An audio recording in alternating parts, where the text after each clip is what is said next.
Welcome in to another episode of the Barnes on Bama podcast. I'm your host, Owen Barnes, and it's basketball season. So this podcast is going to talk a little bit about that Memphis scrimmage slash exhibition that happened on Monday night, as well as I'm going to give a little bit of an updated preview. I know I did a little bit of one at the end of last month, but now with two exhibitions completely finished and a little bit more information out, I want to kind of discuss and update a little bit of my predictions. We'll talk a little bit about the season, and then we'll get out of here. So, as I mentioned, I want to first start with the Memphis exhibition. So, that Memphis exhibition happened up in Huntsville on Monday evening, happened on ESPN Plus, and for the first half, it was a fairly normal exhibition.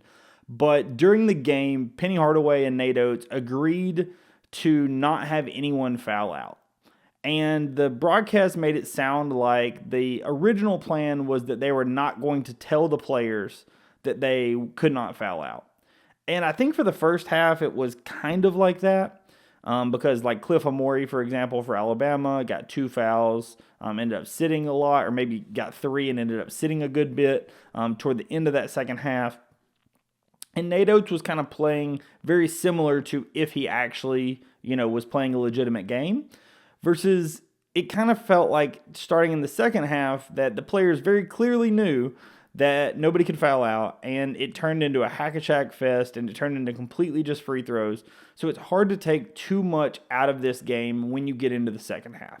I do think that there's some things that you can glean from the first half, and I think that the answer is probably somewhere in the middle, because I think Memphis started the game pretty poorly from shooting the ball. They had more fouls than they had made field goal attempts, and just it was a really ugly game early in that game for them.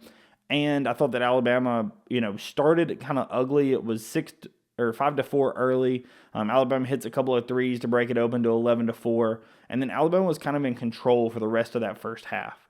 The first half ends and Alabama's up 49-29. And it really felt like, if you watch that Wake Forest game, that Alabama might just cruise to victory. And Nate kind of mentioned this when he went into his post game, and he said, obviously there's a reason we play these exhibitions. We can get exposed on what we need to work on. I thought we got exposed a little bit. We came out and gave up 16 points in the first 3 minutes of the second half. It was immature, and we just thought it was going to be easy, right? This was a situation where Alabama has the lead cut pretty early in that second half. Alabama was scoring points, so it wasn't like we were up 20 to just up 4. But, Alabama ends up losing a good bit of the lead that they had, and Memphis is being scrappy, right? And Nate makes a good point that Alabama really just thought it was going to be easy because of how much they were up in this game and how much they were up in the Wake Forest game. But when Memphis started to make shots, obviously that changes a little bit. So the final score in this one is 96-88. I know if you saw my preview, I said that if Alabama scored, 100 points or around 100 points, then, this offense could be absolutely insane. And I think that, you can partially glean that from this game, but I wouldn't say the final score is the reason you can glean that from this game. I would say the reason that you can say, hey, Alabama's offense may be super elite is Alabama's up 49-29, missing 3 starters, right? Keep in mind in this game, as I mentioned, there were 4 people out that will play contributing minutes this season. Aiden Sherrill is the only person that was out that's not projected to be a starter. And then you have Latrell Wrightsell, Grant Nelson, and Chris Youngblood. Chris Youngblood's the only one that will not play coming up Monday based on what we've heard from Nate Oates. Chris Youngblood's going to be out until the middle of December, but the other 3 guys should be back available starting Monday for the first game. So that's something really to note, is that Alabama scores 49 points. When they started slow in that first half, they score 49 points, and that just really shows the offensive output that this team can have. And a lot of that was because of transition, right? And part of defense, right? Darion Reed has a couple of good blocks. Mo Diabate gets a steal, turns it into a dunk at the other end, right? Defense leading to offense is really at paramount when this team is playing at its best. I thought at moments in this game it was really sloppy. Memphis honestly felt like they were playing a March Madness game. There was a lot of full court pressure, a lot of getting up into us, more of what you see out of like a Houston or a Tennessee, which is good because Alabama's going to face those teams this year, and Alabama needs to know how to attack that. And it's good that some of our younger guys were able to see what that looks like in live game action, whether it be LeBaron Philon or Aiden Holloway, in this system, Darion Reed, because I thought that the turnover issue was partially caused by the fact that there were no fouls and the officials started, it was kind of a mixture of the officials kept blowing the whistle because the fouls were so hard, but then they also swallowed the whistle at certain moments, which led to some additional turnovers. In the final box score in this one, Alabama ends up having, let's make sure I get this right. Alabama ends up committing 32 fouls, and Memphis has 34 fouls. Alabama does have a player in Cliff Amore that has 7, and Memphis has a guy with 8, right? So a little difficult to fully glean that. That's what I've been talking about. Another thing also to mention is Alabama does have 20 turnovers in this game versus Memphis has just 15. I think part of that has to do with the fact that Memphis really got into us. 11 of those turnovers were in the first half, and Memphis really got into us and sped us up, but not in a way that Alabama wants to be sped up, right? Alabama plays fast, but they play in control when they play fast. And Memphis at times when they were doing the full court pressure, it really felt like they were speeding up our younger guys, faster than they were ready to go. So Darion Reed ends up having, let's see. He ended up having 5 turnovers in this game. Mark Sears has 6 turnovers in the game. Philon has 3, right? We talked about that after the Memphis game, but that's something that continued in this game. I think this is, partially a fashion of the guys that have the ball and that were being pressured on the ball, based on how Memphis was playing the game. I think part of it may be, just getting used to the new system. But that is what happened, and we will glean what we can from it, but I would not take it to the bank that when Alabama is playing in true game action, I'm not expecting 6 turnovers out of Mark Sears. I'm not expecting 5 turnovers out of Darion Reed. Might it happen? Sure, but I don't think that that's something that we should come to expect out of those guys. Somebody that played an elite game, if we're going to kind of go through the individual contributors that just had elite games, LeBaron Philon, right? We've talked a little bit about him. He is an Alabama kid and is a freshman. And the idea coming into this season, and part of the reason, honestly, why Alabama was not as high on recruiting him, because by all accounts, we had heard he was somebody that was very interested in coming to Alabama. Most of his recruitment was that the staff was concerned about his defense. Well, I will say that he is somebody that has kind of swelled that completely. The intensity which he plays with on the defensive end, as well as just rebounding and the effort plays that Philon gives you, have been incredible. The ball seems to find him. In this game, he ends up having 17 points, 7 assists, 5 rebounds. He does get a block and a steal to go with it, right? He just seemed to be in the right place at the right time. He goes 2 for 5 from 3, which will take 40% all day. At the end of the day, he just was a very, very consistent player, and he is somebody that seems to play very well in Nate's offense, and you could argue is going to be one of the better perimeter defenders that Alabama has from the guard position, very similar to like what you get out of Latrell Wrightsell. In my opinion, the defense you get out of those two guys is very, very similar, and that's great because Alabama obviously is going to have some lineups where I think they're going to throw, multiple guards out there. And so a Philon or Latrell Wrightsell is going to have to be guarding a 2 or a 3 fairly often. Obviously a 2, their natural position, but I think they're going to be guarding some 3s as well if they throw a multi-guard lineup out there. Another guy that I want to talk about in this one, obviously you got Mark Sears and Cliff Amore. We've talked a lot about them in the offseason. Both of them, Sears ends up with 20 points. He does have the 6 turnovers. Like I said, not expecting the 6 turnovers super often, but he does have 3 steals, right? So he was getting sped up himself, partially due to how Memphis was getting into him, but I think that he also was doing a good job on the defensive end. Cliff Amore, has a double-double, 10 and 10. he's somebody that I think will end up getting points just through the nature of the offense. There was some really, really good pick and roll and two-man game that we saw with him and Darion Reed, as well as just blocks, cleaning up the rebounds. I think that he's going to be an animal kind of all around the rim, and his points are just going to come by way of cleaning things up and, easy rolls to the basket. If you're curious and seeing it in those videos, I would check out Blake Byler over on Twitter. He does a really good job talking about, or putting together the videos and grabbing videos and talking about what's happening kind of post-game. There's quite a few videos he's put out about this game and things that he noticed after watching it. So I'd really check those out if you are interested in kind of more details about that. A guy that we talked about last game, and I tweeted about it, so if you follow me on Twitter, you've already seen it, but that I feel like has to be mentioned in this game. And he actually only played 16 minutes, but it's Mohamed Diabate. He's somebody that last season, for anybody that was on the podcast or on the post-game spaces or pre-game spaces or anything with Joe Corona and, Sykes and everybody, that Corona often would talk about we need more minutes from Mo Diabate. And we agreed in principle last season, but it was very difficult to see where the minutes going to come from, right? Because Diabate was somebody that last season, especially, his offense was so far behind his defense that it was a liability when putting him out there because he was the only guy giving us any defense. Corona's opinion was, hey, you need somebody for defense, and you definitely saw that in the Grand Canyon games, and there were moments last season in which that absolutely mattered. But on a game-in, game-out basis, it was hard to put him out there just due to the nature of how last season's team worked. Well, Diabate this season has clearly shown that he has worked on his shot. And in 16 minutes, he ends up with 11 points. He has 11 points. He goes 2 of 3 from the field, including 1 of 1 from 3, and 6 of 8 from the line. And gets 8 rebounds, right? 11 points, 8 rebounds in just 16 minutes, including the 1 of 1 from 3.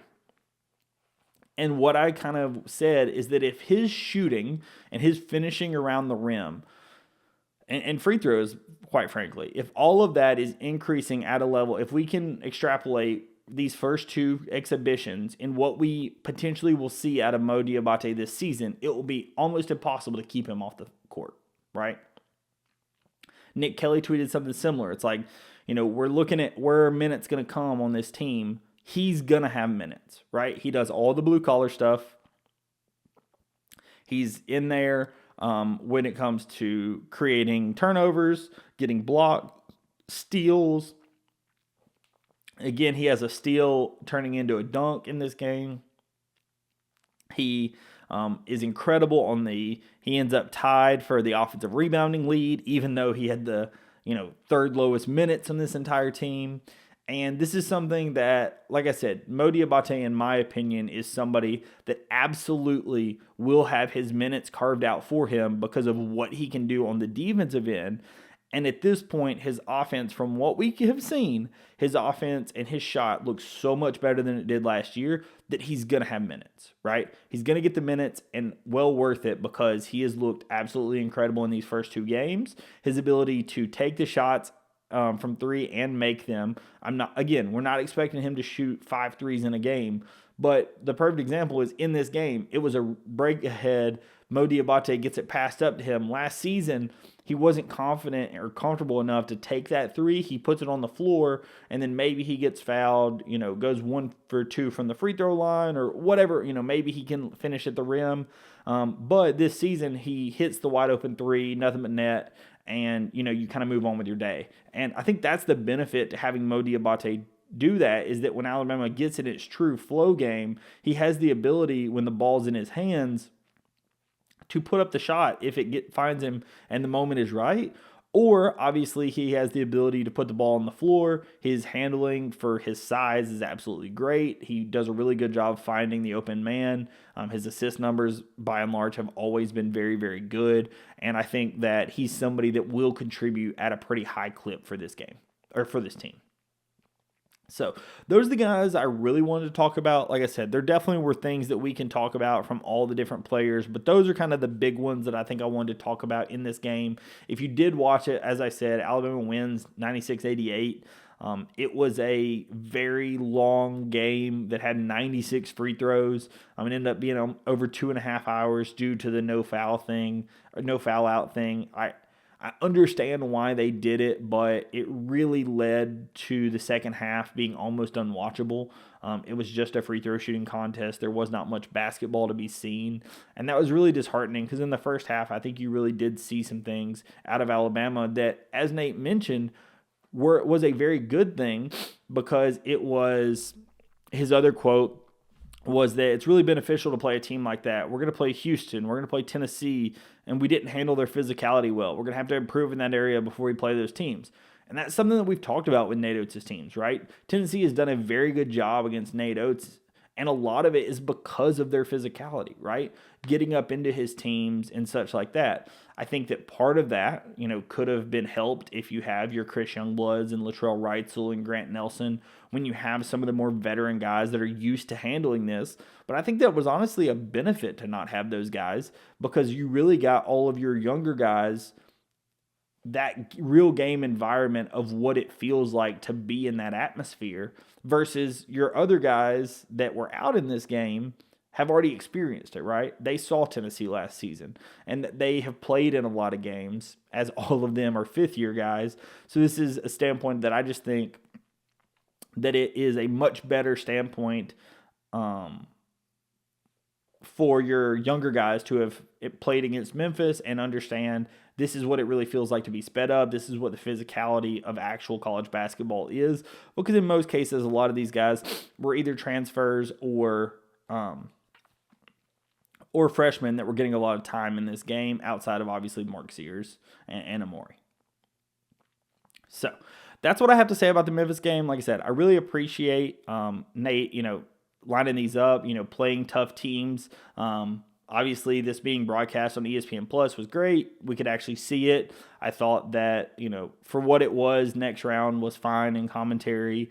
They're not, play-by-play and color commentary guys. So if that's what you were expecting, that's just not what you should have been looking for. These are radio broadcast guys, so I didn't have any issue with what they were saying. There were mispronounces and not knowing who was what, and there were moments where it was just very obvious that these were not, typical basketball color guys, and that's completely fine. I don't have any issue with it.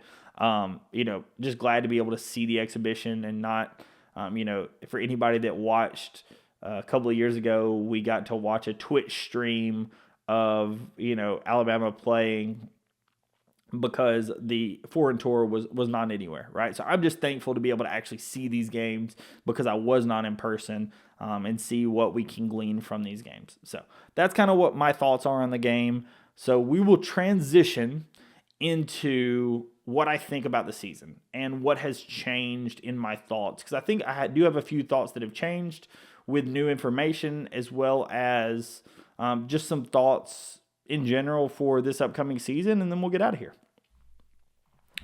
So I'll pull up the schedule really quick. And in general, I think that my thoughts for what my expectation for Alabama is and what a successful season for Alabama is have not changed, right? My thoughts for Alabama, if anybody, when anybody has asked me, is I think that Alabama competes for the SEC title, and I personally having them winning the regular season SEC title. I have them competing for the conference title in the championship for the tournament. Whether they win that or not, we will see. And then, in my opinion, a successful season is getting to the Sweet 16, right? Getting to that second weekend.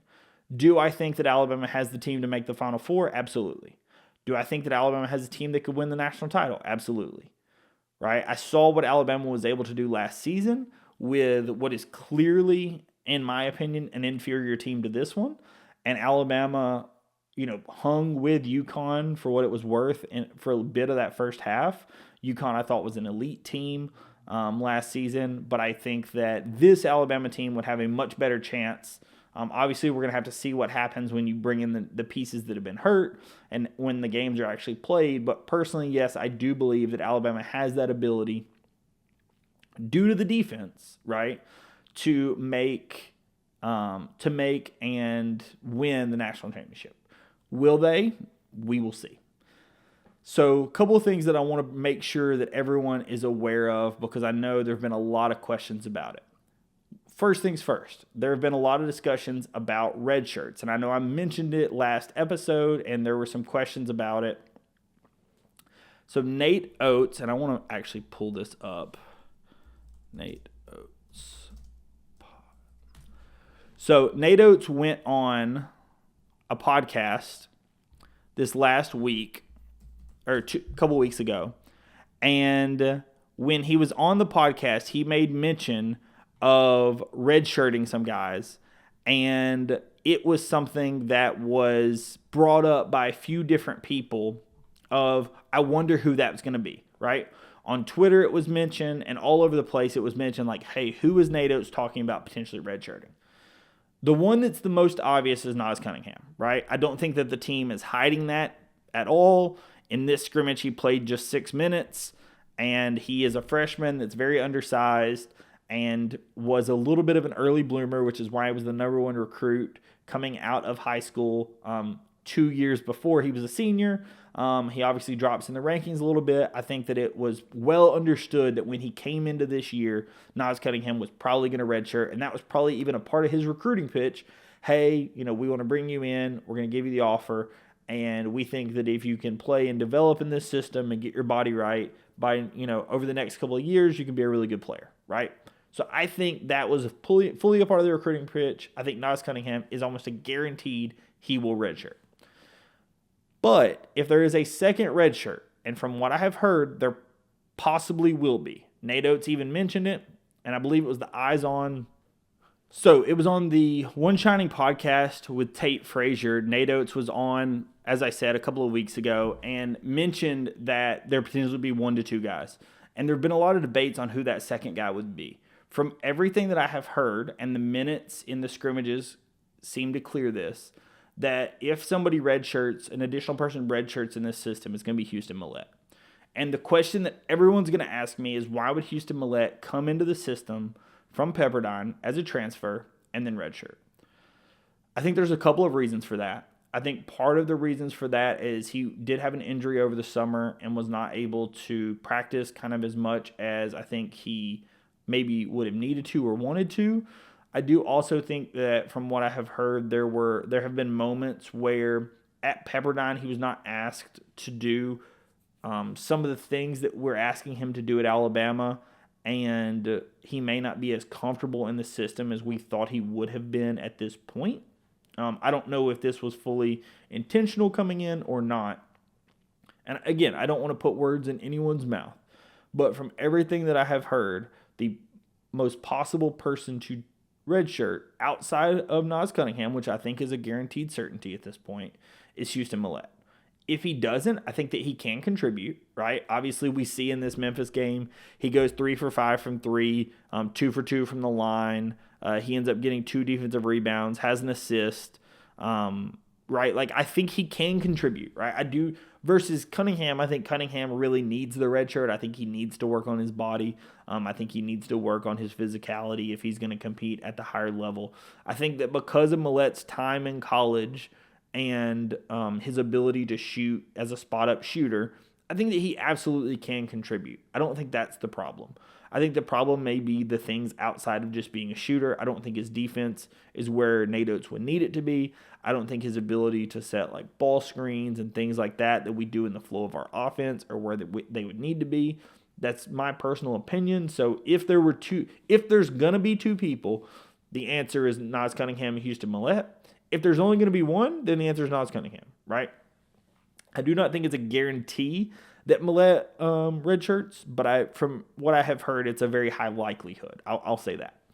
The other thing I wanted to mention is kind of the coverage. So for all of the new people that are new to the channel, I cover Alabama basketball, and I've been doing these write-up threads. Andrew Parrish, one of our buddies that now actually works for HD Intelligence, he started these write-up threads, and I kind of continued them on last season. And so if you follow me on Twitter or on Substack, I'm going to be putting out pregame threads that are going to have a full write-up of all of the people that we're playing against, a rough idea of their style, who their head coach is, and what my prediction is for the game, right? It's going to be just a Twitter thread that's going to have, like I said, it's going to talk a little bit about the shooting splits. For these first couple of games, it's going to be a little different because we're not going to have the true shooting splits for the season. But later on in the season, we'll talk about shooting splits. We'll talk about, is somebody an elite rim protector in comparison to like Ken Palm numbers. We'll talk about all that so that you kind of have an idea where my thoughts on this is I want you to be able to read this and know, hey, these are who the guys that we need to look out for in this game. They play the most minutes. They're the most instrumental in helping this team win. And so if Alabama can shut down this one person, we have a very good chance in this game, right? That's kind of the goal for the thread. And then obviously give my score prediction. I will also be doing pregame and postgame videos and podcasts the same way that I do for football season. So these are going to continue. I'm going to do pregame and postgame for every game. Obviously, some weeks I may do the post-game tied in with the pregame, just depending upon schedule availability. Sometimes I will break those up into two separate podcasts. But subscribe here to the channel on YouTube. Subscribe to the channel on whatever platform that you listen to your podcasts. And I will put out previews and recaps of every Alabama basketball game, the same that I've been doing with Alabama football, because actually basketball is where this channel started and where, I kind of got the idea for doing this, because I just don't think there's a ton of channels talking about Alabama basketball, and I knew that the content was something that people are definitely interested in, and the numbers have shown that, right? Based on my analytics that I've seen on the back end of YouTube, a lot of people are interested in Alabama basketball content. So that's kind of part of the reason why I put this together is I know that people are interested in it, and I'm a season ticket holder, and it's what I'm interested in as well, right? So I'm happy to do it. So the other things I want to talk about in terms of Alabama basketball is I think that with Chris Youngblood being out, I think that we will see some different lineups over the course of the beginning games. So I think the first three games, UNC Asheville, Arkansas State, McNeese State, if Alabama plays to their ability, I think Alabama wins all three and wins all three comfortably, right? That's not up for really discussion. I think that Alabama very clearly should be able to beat all three of these teams and very comfortably. The Purdue game, however, in West Lafayette, and, then you got Illinois and Birmingham before the Las Vegas tournament, and then North Carolina. This is a situation where I think that Nate Oates is going to have to kind of pick what lineup he thinks is going to be able to handle the environment, obviously in West Lafayette against Purdue. And I think that if this team is going to struggle without Chris Youngblood, or if this team is going to struggle to find its starting/rotation identity, it's going to be in that stretch of Purdue, Illinois, Houston, right? I don't think that that's a crazy thing to say because that's obviously like a very, very tough stretch. But I think that that's the moment in which not having, because I think coming into this season, the expectation is you can go Mark Sears, Latrell Wrightsell, Chris Youngblood, Grant Nelson, Cliff Amore. You got 5 seniors, and they're going to be able to go into any atmosphere and be able to compete with anybody, and that starting 5 is not going to get rattled by anybody. I think that because you have Chris Youngblood out until, earliest maybe the UNC game is a game that I've heard floated, for like earliest. I will say he did have his boot off at the Memphis scrimmage, so that's great to see, or Memphis exhibition, that's great to see. But he is not obviously going to be back for the first game. So when he is fully healthy, then obviously I think that's your lineup. But I think currently the question is going to be what happens at the 3, and how does LeBaron Philon and Aiden Holloway, and how do these guys really start to fully implement into this system with the full cast of characters, right? So I think that if there's going to be any hiccups with Alabama basketball, that's where you're going to see it. So do not be concerned if you see a little bit of a rocky start after the first easy games or easier games, before we get to that Purdue game in West Lafayette, because that game has a possibility to kind of really start testing what our lineup is and needs to be, moving forward. Now, I will say this as well, and it's something that I've said before, and I'll say it again.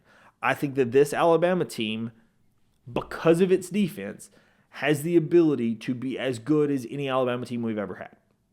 I don't think that that's a crazy statement. That's part of the reason why this is the number 2 AP poll team, right? This team and what we've seen in their ability, right? Part of the benefit of that Memphis first half is Alabama really started the game very poorly, right? But because of our defense and Memphis's inability to make shots, Alabama was never out of this game, right? Alabama never lost the lead in that first half, or really in the game. So this is a standpoint where even though Alabama did not play its A game on offense, they were still up because of the defense, right? And that's something that we really didn't see last season. And I still think that because of who was out in that game and the scoring that we still saw output, I think that Alabama has the ability to beat a team by 40 or 50, especially some of these smaller teams. So don't be shocked if you see it, right? Don't be shocked that if Alabama's offense and defense is clicking in a game, that Alabama, by halftime, it's a 30-point game.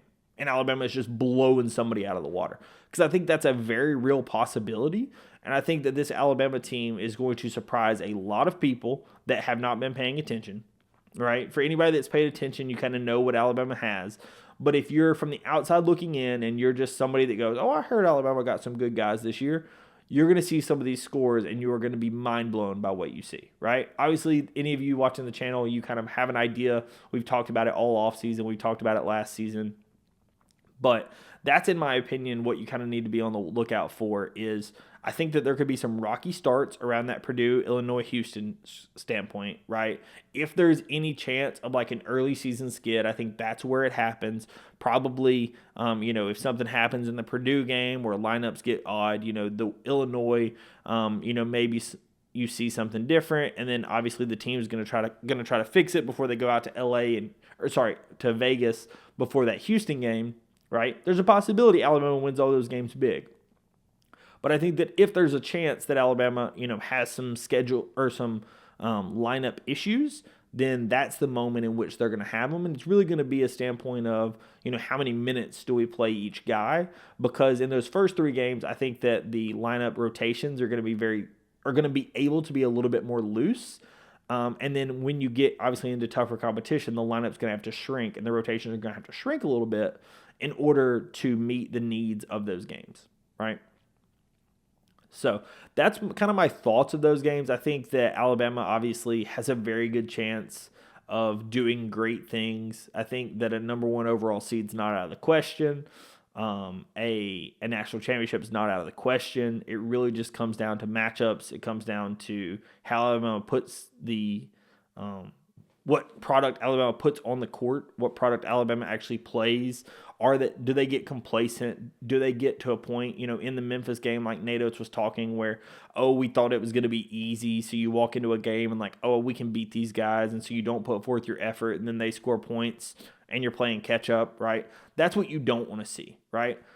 That's what happens when you end up losing to Georgia and giving them their only win of the SEC slate that season, right? Alabama loses to Georgia. A very good Alabama team loses to Georgia in embarrassing fashion. And, just the up and down, right? That's what you don't want to see. You want this team to be mature enough in saying, like, hey, we need to put forth our best effort, right? Obviously, this last one was a Memphis exhibition. So since it did not count in the win-loss column, some of it can be excused. But now these games are legitimate, right? The rest of the games for the rest of the season, they all count. They all matter. And Alabama needs to play their best brand of basketball if they want to raise the trophy at the end of the season and be able to hang another banner as you see right behind me, that's the Final Four, replica Final Four banner. We're looking to raise another banner, and this time we don't want it to be Final Four. We want it to be a national title. So in order for Alabama to do that, they need to play their best brand of basketball, and we're going to see what happens, right? So I will see you guys in Coleman Coliseum. I will do a full preview breakdown of the UNC Asheville game. That's going to come out probably Friday or Saturday. I will put that out. May record it either Thursday or Friday night and put it out on Saturday. And so that will break down that. And then, of course, we will do a double preview next week for the Arkansas State LSU game. Just as kind of a little bit of a programming note, I am going down to Baton Rouge for that game. So I'm actually going to, unfortunately, miss the Arkansas State game. I have gotten that ticket to an Alabama fan that ensures me they're going to use it. So I'm going to be driving down to Baton Rouge. So I will do a preview breakdown of the LSU football game as well as the Arkansas State basketball game.